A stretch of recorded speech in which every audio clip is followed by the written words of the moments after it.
Բարի երեկո, եթերում է ABC լուրերի ամփոփիչ թողարկումը, ես Գառնի Մութաֆյանն եմ և հիմա կներկայացնեմ օրվա գլխավոր իրադարձությունների ամփոփագիրը Հայաստանից և աշխարհից։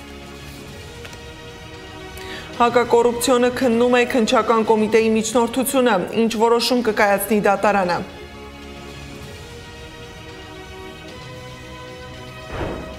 Հեյթին զրկեցին լիցենզիայից, ինչ գործընթաց է հաջորդելու, որն է լինելու հաջորդ քայլը։ Մանդատ վեհափառին հեռացնելու համար, վաղարշաբաթը հետընտրական փուլում է, ինչ ակնկալիքներ ունեն հաղթող ուժն ու բնակիչները և ինչ հասկանալ վաղարշաբաթի ընտրության արդյունքից։ Կրթության փոխարեն բռնության տեսարաններ, ադրբեջանական դպրոցում հակահայկական քարոզչությունը շարունակվում է։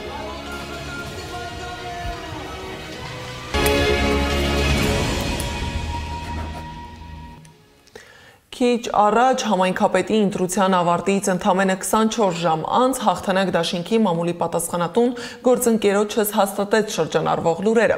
Խուզարկում են դաշինքի աջակիցների և անդամների տները։ Խուզարկում են Կարեն Գևորգյանի, Արմեն Դավթյանի, Մայիս Մելքոնյանի, Տիգրան Գևորգյանի տները։ Ըստ իշխանություն լրատվականի տեղեկության իրավապահները մտադիր են մտնել նաև դաշինքը գլխավորած Սևակ Խաչատրյանի տուն։ Հիշեցնեմ, որ 3 վաղարշաբաթն ընտրեց համայնքապետ։ Ավագանու 33 տեղերը բաշխվում են հետևյալ կերպ։ Քաղաքացիական պայմանագիր 19 մանդատ, հաղթանակ դաշինք 12 մանդատ, Մայր Հայաստան 2 մանդատ։ Ինչ կարող է անել ընդդիմությունը այս կազմով, ներկայացնում է սահմանադրագետը։ 8 քաղաքական ուժերից վաղարշաբաթի ընտրությանը շեմը հաղթահարել և ավականիում մանդատներ են ստացել 3-ը։ Ավականու 33 տեղերը բաշխվել են այսպես. Քաղաքացիական պայմանագիր կուսակցությունը ստացել է 19 մանդատ, հաղթանակ դաշինքը 12, իսկ Մայր Հայաստանը 2 մանդատ։ Ինչ կարող է անել ընդդիմությունը այս կազմով։ Սահմանադրագետ Գոհար Մելոյանը ABC մեդիայի հետ զրույցում նշեց, որ համայնքի ավականին ձևավորվում է մանդատների բաշխվածության հիման վրա։ Առաջին նիստին ներկայացվում են ղեկավարի թեկնածուները և որոշումը կայացվում է մեծամասնության ձայներով։ Այս պարագայում ընդդիմությունը ուղղակի մասնակցային համայնքի ավականու անդամ է դառնում, որևէ էական լծակ կամ համայնքի ղեկավարի ընտրության հարցում, առանձնահատուկ ինչ-որ ներազդեցություն գործառույթների իրավունքների ու պարտականությունների համատեքստում չի ունենում։ Ըստ Մելոյանի, ընդդիմության դերը համայնքի կառավարման գործում նույնպես մեծ չի լինելու, եթե հաշվի առնենք ընտրության նախնական տվյալները։ Համայնքի ավականու նիստերը իրավազոր են, եթե 2/3-ը ներկա է, այս պարագայում կրկին իրավազորության հարցեր են, իրենք կարողանում լուծել, անգամ եթե բոյկոտի նիստերին չներկանա, նիստը իրավազոր է լինելու։ Ընտրության օրը, սակայն, թեժեր թե քաղաքացիների, թե դիտորդների համար։ Ժամը 20:00-ի դրությամբ ներքին գործերի նախարարության ոստիկանությունը ստացել էր թիմ ընտրությունների ընթացքում ենթադրյալ իրավախախտումների վերաբերյալ 10 ահազանգ։ Դիտորդական կազմակերպությունները պատմեցին մի շարք խախտումների մասին։ Կրկնակի քվեարկություն, 50 մետրից պակաս տարածքում քարոզչական պաստառներ, մահացած անձանց անուններով քվեաթերթիկներ, ընտրողի ուղղորդում և վարչական ռեսուրսի կիրառման դեպքեր։ Հայ-ԱԿՖ նախաձեռնության ներկայացուցիչ Արամ Պետրոսյանը ABC մեդիային ասաց նաև բազմաբնակարան շենքի վրա փակցված պաստառի մասին, ինչը ըստ իրեն վարչական ռեսուրսի կիրառման օրինակ է։ Տեսանկարահանված նյութում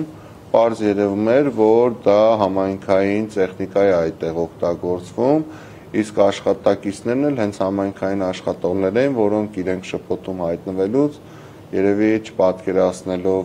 հարցադրման իմաստը կամ նշանակությունը պարզ պատասխանեցին, թե իրենք որտեղի աշխատողներ են։ Ընտրական գործընթացը չանցավ առանց տեխնիկական խնդիրների։ Թիվ 4 կոտորակ 13 և թիվ 14 կոտորակ 8 ընտրական տեղամասերում մի քանի րոպեով խափանվեց էլեկտրամատակարարումը։ Խնդիրներին զուգահեռ ընտրողներն ակտիվ մասնակցություն են ցուցաբերել։ Կենտրոնական ընտրական հանձնաժողովի տվյալներով ժամը 20:00-ի դրությամբ քվեարկության իրավունք ունեցող 69866 քաղաքացիներից մասնակցել է 31527-ը, 45.12%-ը։ Մոնթեավանում մասնակցությունն աննախադեպ բարձր էր։ 653 ընտրողից քվեարկել է 399։ Արդյունքները դարձան կանխատեսելի արդեն քվեատուփերի բացումից մի քանի ժամ անց։ Տվյալները դեռ չհայտարարված ՔՊ շտաբում արդեն տոնում էին հաղթանակը։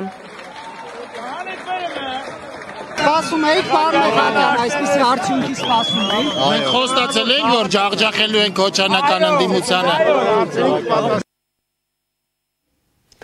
Իդեպ Էջմիածնում Արգիշտի Մեխակյանի ձայները Սևակ Խաչատրյանից մի քանի հարյուրով են ավելի։ Տարբերությունը մեծ է խոյում։ Մեխակյանը նախնական տվյալով ստացել է ընտրողների 15298 ձայն, որից 7844-ը Էջմիածին քաղաքում, 7064-ը նախկին Խոյ համայնքը ներառող բնակավայրերում, իսկ 331-ը Ոսկեհատ գյուղում։ Հաղթանակ կուսակցությունների դաշինքի ցուցակը գլխավորող Սևակ Խաչատրյանն ստացել է 10051 ձայն, որից 7064-ը Էջմիածնում, նախկին Խոյ համայնքի բնակավայրերում 2552, իսկ Ոսկեհատում 435 ձայն։ Իսկ ինչ հասկանալ վաղարշաբաթի ընտրության արդյունքից։ Genesis Armenia ուղեղային կենտրոն հիմնադրամի տնօրեն քաղաքագետ Աբրահամ Գասպարյանի խոսքով պետք է չթերագնահատել ընդդիմությանը։ Ավագանիում քաղաքացիական պայմանագրի թվային գերակշռությունն առաջիկայում կանցնի լուրջ փորձաքննություն։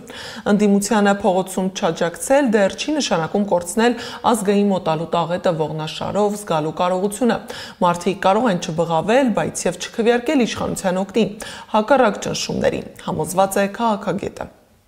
Ընտրական մասնակցության բարձր ցուցանիշը կարող է փոխել հետագա իրադարձությունների ընթացքը։ Վաղարշաբաթում քաղաքացիական պայմանագրի ընտրական հաջողության շարժիչ ուժը ոչ թե իշխանության հանրապետական հեղինակության գործոնն է, այլ տեխնացուի անձնական քվենդ, personal vote, որը պայմանավորված է տեխնացուի սոցիալական կապերով, տոհմիկ ազգանվան հնչեղությամբ կամ ազդեցությամբ։ Սա ակնհայտորեն խոսում է իզմերի իբրև թե չհավատացող քաղաքացիական պայմանագրի կուսակցական ինստիտուցիոնալացման թուլության ցուցանիշների խորացման մասին, որտեղ կուսակցությունը չի կարողանում իր հեղինակությունն ու ազդեցությունը վերարտադրել տեղական մակարդակում, համենայն դեպս քաղաքներում։ Հետընտրական օրվա ամենաքննարկվող թեմաներից մեկը դարձավ Փաշինյանի գրառումը ընտրության վերաբերյալ։ Նիկոլ Փաշինյանը վաղարշաբաթում իր կուսակցության հաղթանակն ընկալել է որպես ամենայն հայոց կաթողիկոսին գահանկեց անելու մանդատ։ Առաջին, դուք համայնքի ղեկավար ընտրեցիք քաղաքացիական պայմանագիր կուսակցության թեկնածու Արգիշտի Մեխակյանին, հաստատելով, որ խաղաղ ու բարեկեցիկ եւ ժողովրդավարական Հայաստանի Հանրապետությունը մեր նահատակների հիշատակը հավերժացնելու լավագույն միջոցն է, նրանց հիշատակին մատուցվող մեծագույն տուրքը։ Երկրորդ, աներկբա աջակցություն ցուցաբերեցիք մեր պետականությունը, անկախությունը, ինքնիշխանությունը, ազատությունը ուժեղացնելու քաղաքացիական պայմանագիր կուսակցության ռազմավարությունը։ Երրորդ, ձեր ընտրությամբ կարևոր լիցք տվեցիք մեր սրբության սրբոցը, Մայր Աթոր Սուրբ Էջմիածինը կտրիչ Ներսիսյանից ազատելու գործընթացին։ Իսկ էջմիածինցիներն մասնակցել են այս ընտրությանը եւ ինչպես են գնահատում Փաշինյանի վերջին հայտարարությունը։ Բնակիչների տեսակետները պարզելու համար այսօր շրջել ենք Էջմիածնում եւ լսել մարդկանց։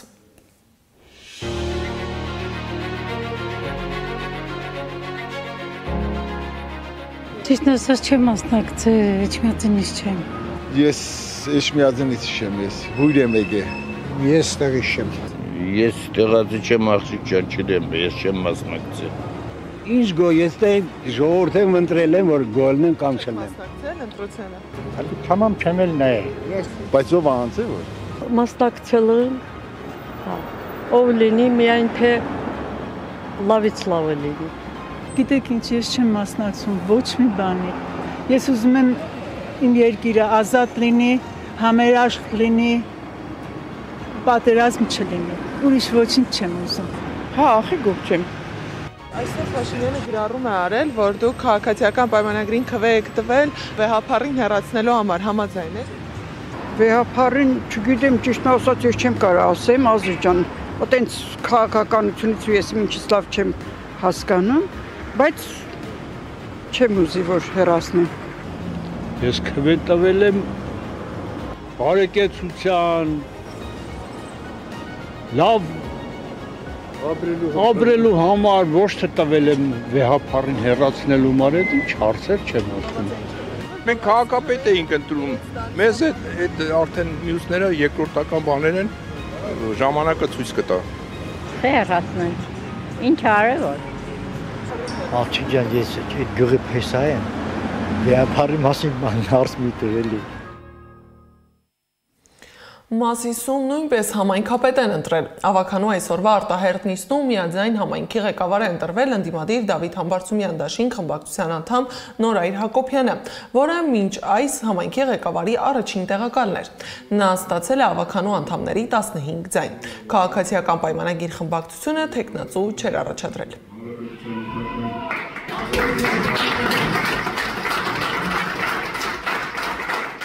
Ես ունեմ իմ անձնական կարծիքը, այդում իմ կարծիքով ես Դավիթ Համբարձումյանին օդանավակայանում դիմավորելու ժամանակ, մամուլի ասուլիսի ժամանակ եւ հայտնել, որտեղ հենց ինքը Դավիթ Համբարձումյանն էր։ Իր խիզախությամբ, իր սկզբունքայնության, իր անվախ լինելու եւ իր սկզբունքները չզիջելու համար, հաշվի առնելով, որ արչեվում համապետական եւ համայնքային ընտրություններ են, բնականաբար նման տղային, ով իրենից ներկայացնում է ուժ, ընդ որում ուժ ոչ միայն Մասիս համայնքում, այլ ողջ Հայաստանի Հանրապետությունում, կարծում եմ նրան ազատության մեջ չէին թողի։ Ու այդպես էլ եղավ, ես կանխատեսել եմ, այդպես էլ եղավ։ Հետևաբար ձեր հարցի պատասխանը նրա հեղինակությունը փորձեցին կալանավորել եւ ազատությունից զրկելով որոշակի զիջել, բայց չստացվեց, այդ Դավիթ Համբարձումյանը եւ իր թիմը ավելի ուժեղացավ։ Թե Մասիսում, թե Մասիսից դուրս։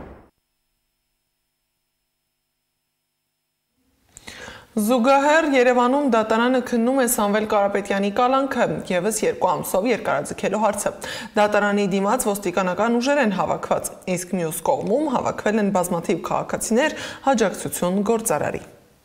Սամվել Կարապետյանը անազատության մեջ է, այս պայն արդեն 5 ամիս անազատության մեջ է, ազգային արժեքը, հայ առաքելական եկեղեցին ու ընդհանրապես հայ մնալու գաղափարախոսությունը առաջ տանելու համար։ Հեծը կարա դրա ինչ-որ նպաստող պատճառներից մեկը լինի, բայց ես կարծում եմ, որ ավելի շատ անազատության մեջ է Սամվել Կարապետյանը հենց իր գաղափարախոսության, հենց իր արժանապատվության համար, որովհետև բարերարը հաշ չի եղել այն, ինչ կատարվել է իր երկրում այս տարիների ընթացքում, հատկապես վերջին ժամանակներում եւ դա է պատճառը, որ անազատության մեջ է, բայց քաղաքական հետապնդում, այո, քաղաքական հետապնդում կախված մի շարք դրդապատճառներից եւ Սամվել Կարապետյանի հետ կապված պիտի արդարությունը վերականգնվի, Սամվել Կարապետյանը պիտի լինի ազատության մեջ, որովհետեւ հայ մնալու համար կալանավորել մարդուն, երբ որ իր շրջապատին մարդն ասում է, պետք է համախմբվենք, պիտի թույլ չտանք, եկեղեցին, ազգային արժեքը, փոքրիկ խմբակի կողմից որոշակիորեն, չգիտեմ, հալածանքների ենթարկվի ու դրա պատճառով անազատության մեջ հայտնվել, կարծում եմ անարդար։ Հանրային ծառայությունները կարգավորող հանձնաժողովը ժամեր առաջ զրկեց Տաշիր կապիտալին Հայաստանի էլեկտրական ցանցերը տնօրինելու լիցենզիայից։ Որոշումը կայացրին 3 օր տևած լարված քննարկումներից հետո։ Իսկ ինչ գործընթաց է հաջորդելու հեծին լիցենզիայից զրկելուն բացատրել է ՀԾԿՀ նախագահը։ Նիստի որոշմամբ մենք ընդհանրապես դադարեցրեցինք Հայաստանի էլեկտրական ցանցեր փակ բաժնետիրական ընկերության լիցենզիան, բայց դրան պետք է օրենքով նախատեսվում է արդեն գործընթացներ, առաջիկա 3 ամիսներին պետությունը սեփականատիրոջ հետ կսկսի կամ Հայաստանի փակ բաժնետիրական ընկերության տնօրենների խորհրդի հետ կսկսի բանակցել գույքի սեփականության իրավունքի փոխանցման վերաբերյալ եւ եթե այդ 3 ամսվա ընթացքում կողմերը չգան համաձայնության, ապա դրանից հետո պետությունը կարող է գերակաշահի իրավունքով վերցնել այդ սեփականության իրավունքը։ Հեծի լիցենզիան դադարեցնելու որոշմանը դեմ է քվեարկել միայն մեկ անդամ՝ Արա Նրանյանը, որը հայտարարել է, որ հանձնաժողովի վարույթը հիմնված չէր փաստական հանգամանքների վրա։ Բացի այդ, ընթացքի մեջ են սահմանադրական եւ վարչական դատարանների գործերը, որոնց ցանկացած որոշում կարող է ուղղակի ազդեցություն ունենալ հեծի վերաբերյալ այս գործընթացի վրա։ Նրա համոզմամբ, մինչ այդ որոշումները վարույթը պետք է կասեցվեր կամ կարճվեր։ թեև ասում են կենտրոնացել եք փաստական հանգամանքների վրա, բայց վարույթը հարուցվել է ենթադրությունների վրա, որոնք նշված է լիազոր մարմնի ներկայացուցիչի կողմից, եւ վարույթը իրականում գնահատվել է բոլորին այլ ոչնչությամբ, ինչը ընդհանրապես չի համապատասխանում վարույթի անցկացման այն մեթոդաբանությանը, որը առկա է հանձնաժողովում եւ երկրում։ Մենք բազմաթիվ դիմումներ ստանում ենք եւ երբեք միայն դիմումի հիման վրա վարույթ չեն կարող հարուցել, մինչեւ համոզված չենք, որ առկա է խախտում, մինչեւ անպաստան փաստական հիմքերը չկան։ Այս դեպքում մենք գնացել ենք այլ ճանապարհով, ինչպես ես հարցում տվեցի, որովհետև այդ ենթադրությունը ունեի, որ կարծես թե մենք սկզբից հարուցել ենք վարույթ, հետո մտածել ենք այդ վարույթի համար ինչ հիմքեր դնել։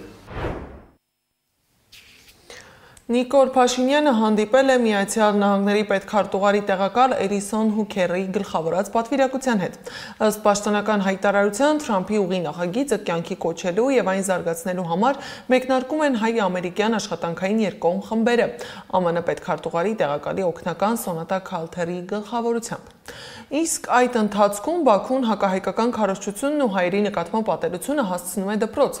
Կրթության փոխարեն բռնության տեսարաններ ադրբեջանական դպրոցում։ Ադրբեջանցի լրագրող Ջավիդ Ախմեդովը հրապարակել է ադրբեջանական դպրոցից մի տեսանյութ, որտեղ զինվորական համազգեստով չափահաս տղամարդիկ բեմադրում են հայի ձերբակալությունը, որի դերը մարմնավորում է աշակերտ։ Նրանք ձևացնում են, թե ատրճանակ են ուղում նրա գլխին եւ բազմիցս պահանջում են, որ նա արտաբերի Ղարաբաղն Ադրբեջան է արտահայտությունը։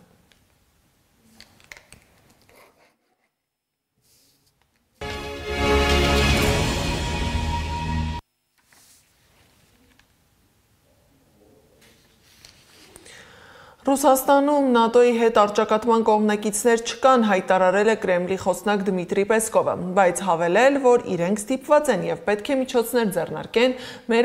իրենց օրինական շահերն ապահովելու համար։ Գերմանիայի պաշտպանության նախարարի հայտարարությանն ի պատասխան Պեսկովն ասել է, որ նման ռազմատենչ հայտարարություններ ավելի ու ավելի հաճախ է լսվում եվրոպական մայրաքաղաքներից։ Իսկ Զելենսկին պաշտոնական այցով ժամանել է Ֆրանսիա, օդանավակայանում նրան դիմավորել է Ֆրանսիայի նախագահ Էմանուել Մակրոնը։ Զելենսկիի այցի ընթացքում Ուկրաինայի եւ Ֆրանսիայի միջև նախատեսվում է կնքել օդանավների, հրթիռների եւ հակաօդային պաշտպանության համակարգերի մատակարարման վերաբերյալ համաձայնագիր։ Այս ժամի համար նախատեսել էինք այսքանը, շարունակեք հետևել մեզ YouTube-ում, Facebook-ում, Telegram-ում, Instagram-ում ու TikTok-ում կամ այցելեք մեր պաշտոնական կայք www.abcmedia.am։ Ես Գառնիկ Թաֆյանն եմ, շնորհակալություն ուշադրության համար։ ABC լուրերը եթերում կլինի վաղը ժամը 9-ին, տաղավարում կաշխատի իմ գործընկեր Սվետլանա Պետրոսյանը։ Բարի գիշեր։